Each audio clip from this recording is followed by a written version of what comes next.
Welcome back to Creepy Chronicles, the channel that delves into the darkest corners of the unknown. Tonight, we explore the chilling realm of paranormal encounters with 3 terrifying stories that will send shivers down your spine. Prepare to be captivated by tales of haunted asylums, phantom hitchhikers, and cursed objects. These stories, sent in by viewers like you, are not for the faint of heart. So turn off the lights, grab your courage, and immerse yourselves in the unsettling world of horror. If you dare to stay until the very end, you might just discover that some legends are best left undisturbed. In the desolate outskirts of a forgotten town, shrouded by an eerie silence, stands Cranbrook Mental Asylum. Once a place of healing, it now serves as a haunting reminder of a troubled past. The air grows heavy with a palpable sense of despair as you approach the dilapidated structure. Vines, like skeletal fingers, claw their way up the crumbling walls, as if trying to escape the horrors trapped within. Local legends whisper of patients subjected to cruel experiments, their tormented souls forever bound to the asylum walls. It is said that their anguished cries can still be heard echoing through the empty corridors, a chilling symphony of madness. One fateful night, a group of daring teenagers decided to explore the asylum's decaying interior. Armed with only flashlights to pierce the oppressive darkness, they ventured into the depths of the building. As they cautiously navigated the labyrinthine hallways, the temperature plummeted, and an overwhelming sense of dread washed over them. The air grew thick with the stench of decay and the faint scent of stale medication. Suddenly, one of the teenagers, a girl named Sarah, felt an icy breath on the back of her neck. She spun around, her heart pounding in her chest, but found nothing but empty shadows. Unsettling whispers seemed to emanate from the walls, taunting them, toying with their sanity. Determined to uncover the truth behind the asylum's haunted reputation, they pressed on, deeper into the darkness. In the former hydrotherapy room, they discovered a rusty bathtub. Its porcelain stained a grotesque shade of brown.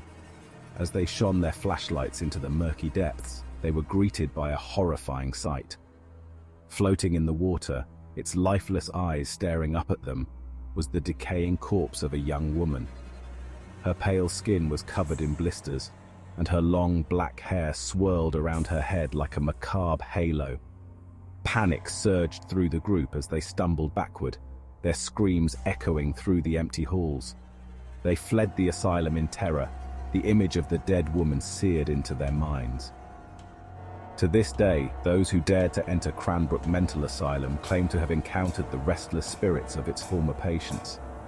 They tell tales of disembodied voices, unexplained cold spots, and the feeling of being constantly watched. Some say that the asylum is a portal to another dimension, a place where the veil between the living and the dead is thin. Whatever the truth may be, Cranbrook Mental Asylum remains a place of fear and dread, a chilling reminder that some wounds never truly heal. On a desolate stretch of highway known as Route 666, where the asphalt snakes through dense forests and the silence is broken only by the mournful cry of the wind, drivers have reported encountering a specter from beyond the grave. One stormy night, a weary traveler named David found himself driving along this infamous road.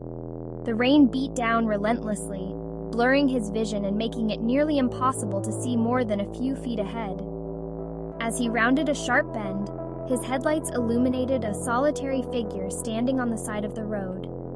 It was a young woman, dressed in a white gown, her long dark hair plastered to her face by the rain.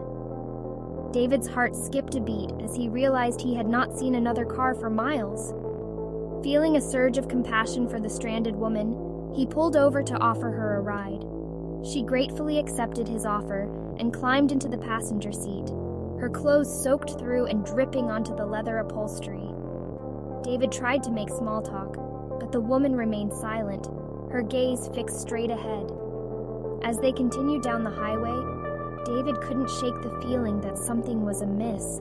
The woman's skin was deathly pale, and her eyes seemed to glow with an unnatural light. Suddenly, the woman turned to David, her face illuminated by a flash of lightning. Her features were contorted in a horrifying grimace, and her eyes burned with an infernal fire. Terrified, David slammed on the brakes and swerved to the side of the road.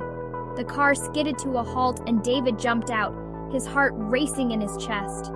But when he turned to confront the ghostly hitchhiker, she was gone. Shaken to his core, David stumbled back to his car and sped away. He reported the encounter to the authorities, but his story was met with skepticism and disbelief.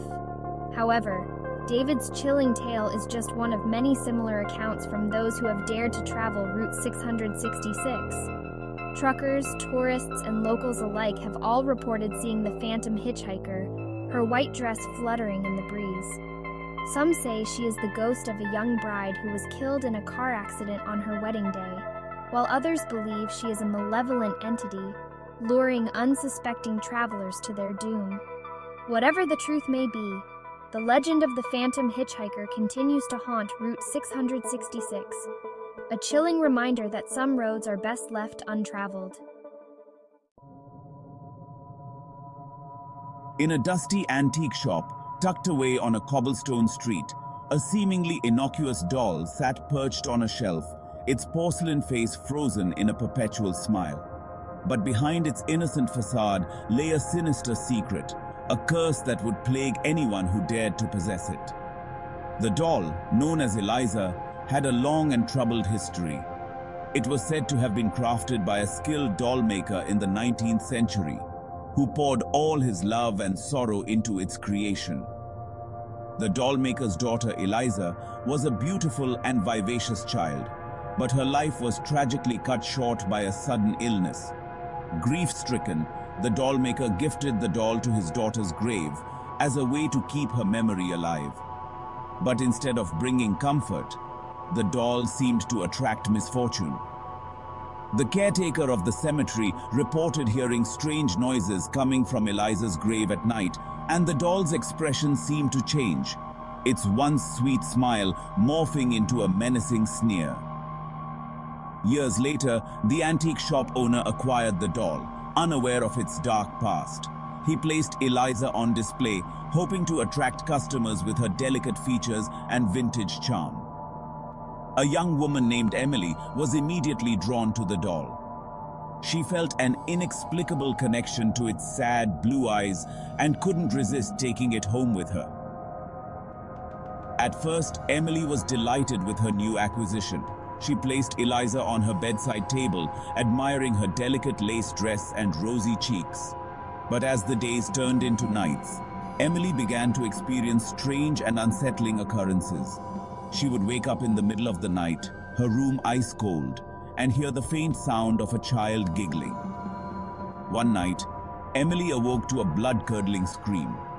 She sat up in bed, her heart pounding in her chest, and saw Eliza standing at the foot of her bed. The doll's eyes glowed red, and its porcelain face was twisted in a grotesque mask of rage.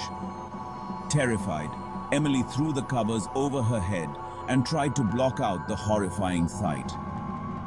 When she finally worked up the courage to look again, Eliza was gone. Emily tried to rationalize the events, but deep down she knew that something was terribly wrong. She decided to research the doll's history, hoping to find an explanation for the terrifying events that were plaguing her. It was then that she discovered the truth about Eliza's cursed past.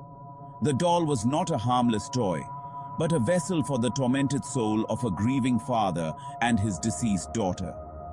Emily knew she had to get rid of the doll, but it was too late. Eliza had chosen her as its new victim, and it would not let go easily. Wherever Emily went, Eliza was there, its evil presence following her like a shadow. The doll's eyes seemed to follow her every move, and its sinister laughter echoed through her dreams. Emily's life spiraled out of control as the curse of the doll tightened its grip. She became a recluse, too terrified to leave her home, haunted by the malevolent spirit that she had unwittingly invited into her life. Some say that Emily eventually escaped the curse of the doll, while others believe that she is still trapped, forever bound to the evil that haunts Eliza. The cursed doll remains in the antique shop, its porcelain face a chilling reminder that some objects are best left untouched, their dark secrets buried with the past. As we reach the end of tonight's journey into the abyss of fear, remember that these tales serve as chilling reminders of the unknown that lies beyond our perception. Perhaps these stories are just that, stories.